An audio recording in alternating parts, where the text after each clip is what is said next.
আসসালামু আলাইকুম। আমি ডক্টর মুজিবুর রহমান। আশা করি সবাই ভালো আছেন। আপনারা অনেকেই জানেন যে এখন হাউস অব হারমোনিতে দুইটা নতুন অ্যাডাপ্টোজেনিক ফর্মুলা অ্যাড হয়েছে। সেটা হচ্ছে এনার্জি এক্সপ্লোশন HB101, আরেকটা হচ্ছে গাট হারমোনি। দেখেন, গাট হারমোনি আমি এটা ইউজ করছি এই জন্য, গাট হারমোনি, কিন্তু অ্যাকচুয়ালি মেডিকেলি এটা হবে IBS ফর্মুলা। এদের IBS, তাদের জন্য এই ফর্মুলাটা। IBS একটু আলাপ করি। দেখেন, IBS হচ্ছে একটা ফাংশনাল কন্ডিশন আমাদের ডাইজেস্টিভ সিস্টেমের।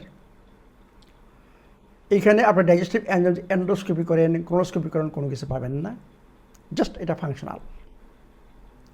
এটা কারণ হচ্ছে আমাদের যে আনহেলথি ফুড, সব ফুড কেমিক্যাল এডেড, এবং খাবারের নিয়ম আমরা ফলো করি না।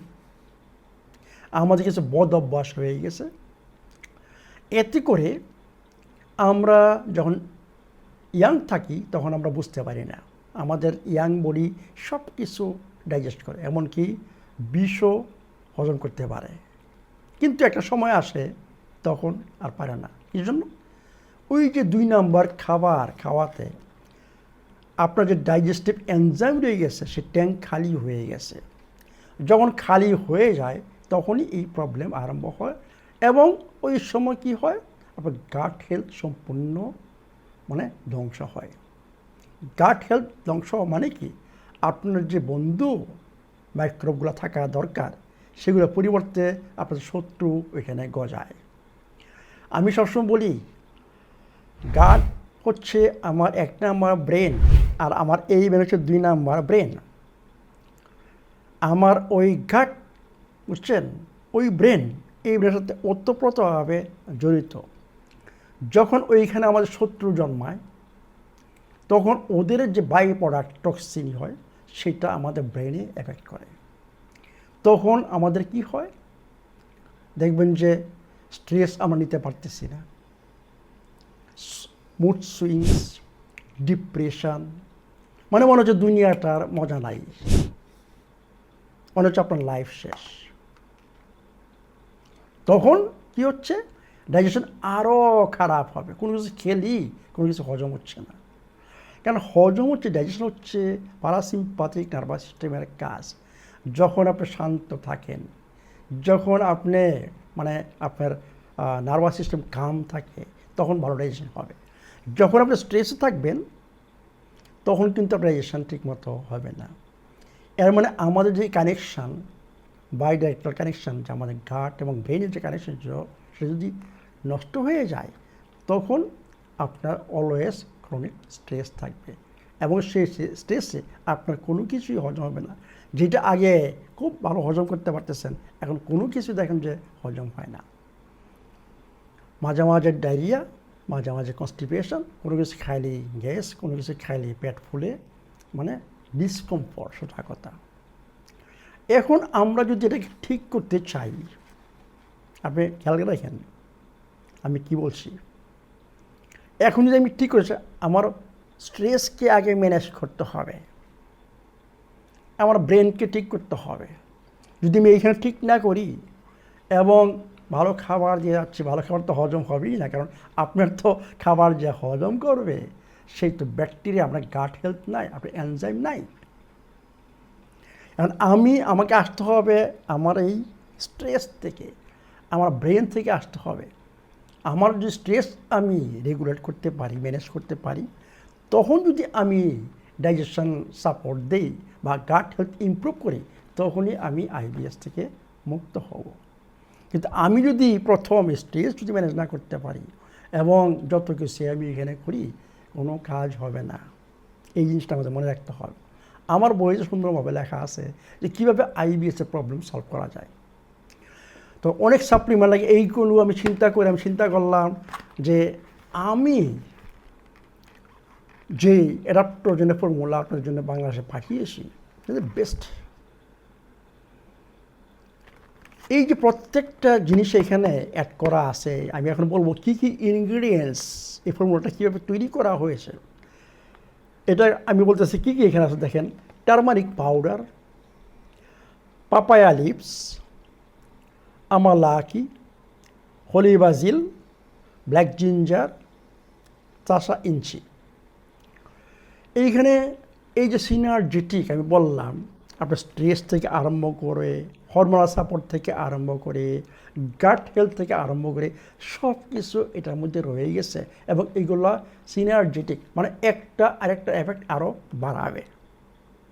কিন্তু এইখানে আমি আপনাদেরকে রিকমেন্ড করব আরও একটা জিনিস অ্যাড করার জন্য, অশ্বগন্ধা। স্ট্রেসকে আমি চাচ্ছি খুব ভালো মতো এটাকে ম্যানেজ করার জন্য। মানে আপনি যদি হোলি বাজিল এবং অশ্বগন্ধা একসাথে করেন, আপনার স্ট্রেস ভালো ম্যানেজ হবে। আমাকে স্ট্রেসকে ম্যানেজ করতে হবে ফার্স্ট, এরপরে আমাকে অন্য সাজেশন দেওয়া হবে। দেখেন, যখন আমরা আইবিএসে ভুগি তখন আমার বডিতে ইনফ্লেমেশনের সৃষ্টি হয়। এখানে দেখেন অ্যান্টি ইনফ্লেমেটরি টারমারিক পাউডার রয়ে গেছে, অ্যান্টি ইনফ্লেমেটরি আমালাকি রয়ে গেছে, অ্যান্টিঅক্সিডেন্ট টারমারিক রয়ে গেছে, আমালাকি রয়ে গেছে অ্যান্টিঅক্সিডেন্ট। কারণ আমরা যে কোনো একটা ইমব্যালেন্সে, শরীরে ইমব্যালেন্স যখন হয় তখন প্রচুর পরিমাণে ফ্রি রেডিক্যাল তৈরি হয়। এটা আমাদের ডাইজেশন সিস্টেমকে আরও ক্ষতি করে। এইগুলো চিন্তা ভাবনা করে যে antioxidant property, anti inflammatory, digestive enzyme support মানে stimulation, gut health support, stress, এইগুলো একসাথে এই ফর্মুলাতে করা হয়েছে যাতে করে আপনাদের আইবিএস দূর হয়। This is really a good combination. আপনার এইখানে আর দুইটা সাপ্লিমেন্ট যদি ইউজ করেন, একটা হচ্ছে প্রোবায়োটিক্স, যে প্রোবায়োটিক্স যদি সাপ্লিমেন্ট ইউজ না করেন, টক দই, এবং আরেকটা কি ভিটামিন D3 যদি অ্যাড করেন, দ্যাটস এনাফ। এটি মানে আরও দুইটা সাপ্লিমেন্ট আপনাকে ইউজ করতে হবে এটি। তো আমি যেটা বলতেছি যে এইটা প্রত্যেকটা জিনিসই সিনার্জেটিক। দেখেন টারমারিক আপনারা জানেন, মানে আমি কি বলবো, এটা হচ্ছে নেচারের সবচেয়ে শক্তিশালী অ্যান্টি ইনফ্ল্যামেটরি এবং অ্যান্টি অক্সিডেন্ট। আমালাকি হচ্ছে অ্যান্টি অক্সিডেন্ট এবং ডাইজেশন, আপনার ডাইজেস্টিভ এনজাইম স্টিমুলেট করে। পাপায়া লিভ আপনারা জানেন যেটা অনেক প্রপার্টি রয়ে গেছে। মেন হচ্ছে এখানে মেন হচ্ছে আইবিএসের জন্য হচ্ছে যে পাপাইন একটা এনজাইম, মানে প্রোটিন, মানে ডাইজেশনের জন্য। এরপরে কি রয়ে গেছে এখানে দেখেন, হোলি বাজিল। আমি বলছি এটা স্ট্রেস, বডি কোপ করে স্ট্রেসের সাথে এই হোলি বাজিল, এটা একটা অ্যাডাপ্টোজেন। এরপরে দেখেন ব্ল্যাক জিঞ্জার, এইটা হচ্ছে আপনার গাটের যে মিক্রোবায়োটা রয়ে গেছে এবং গাট হেলথকে ইমপ্রুভ করা, এবং এটা এনার্জির জন্য ইম্পর্টেন্ট। এবং সাসালিনসি ওমেগা-3 অ্যান্টি ইনফ্লেমেটরি, এবং এইটাও গাটের যে মাইক্রোবায়োম রয়ে গেছে গাট হেলথকে আপনার ইমপ্রুভ করবে। এর মানে আমি যে বললাম যে কতগুলো ফ্যাক্টর, আপনাকে স্ট্রেস ম্যানেজ করতে হবে, আপনাকে ডাইজেস্টিভ এনজাইমের যে পাওয়ার, আপনার যে ট্যাঙ্ক, এনজাইমের ট্যাঙ্ক খালি হয়ে গেছে সেটাকে ভর্তি করতে হবে, আপনাকে গাট হেলথ ইমপ্রুভ করতে হবে, এবং অ্যান্টি ইনফ্লেমেটরি এবং অ্যান্টি অক্সিডেন্ট যে সিস্টেম রয়ে গেছে সেটাকে শক্তিশালী করতে হবে। তখনই আপনি আইবিএস থেকে মুক্ত হবেন।